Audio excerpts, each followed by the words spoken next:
I've been away from social media for a couple months, but for today's 1%, I officially turned 30 years old.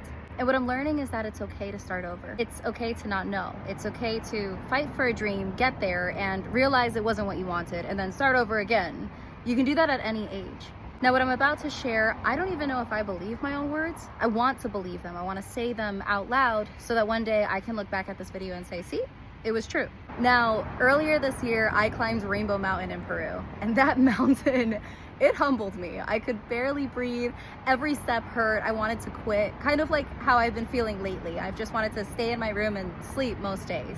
But everybody kept talking about these alpacas wearing sunglasses at the top, and I thought, I'm not promised another trip to Peru. I'm not promised another chance, so I kept going. I made it, I got the picture, and yes, it's probably my favorite picture from Peru. But the picture isn't what made that day special. It was the stranger that I met on the way down.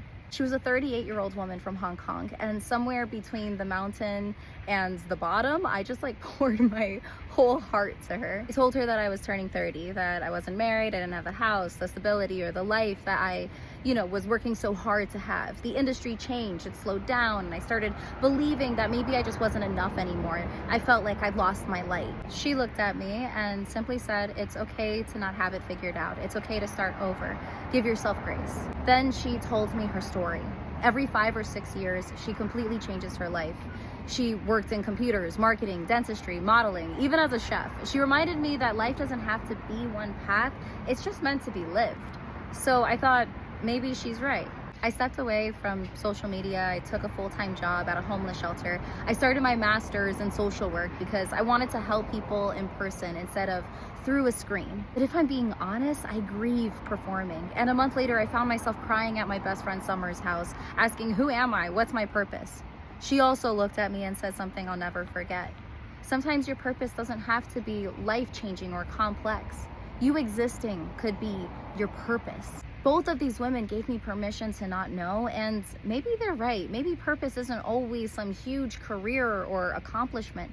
Maybe it's listening to someone, holding a friend while they're hurting, making someone feel seen, choosing kindness. I disappeared for months, but people still reached out. They checked on me. They told me they missed the 1%. They reminded me that maybe just showing up had mattered more than I even realized. And so at 30, I still don't have everything figured out. I don't know exactly what I want, but I know I wanted that picture with the alpaca. I know I wanted to fill people's hearts with hope, mostly because I struggle to fill my own.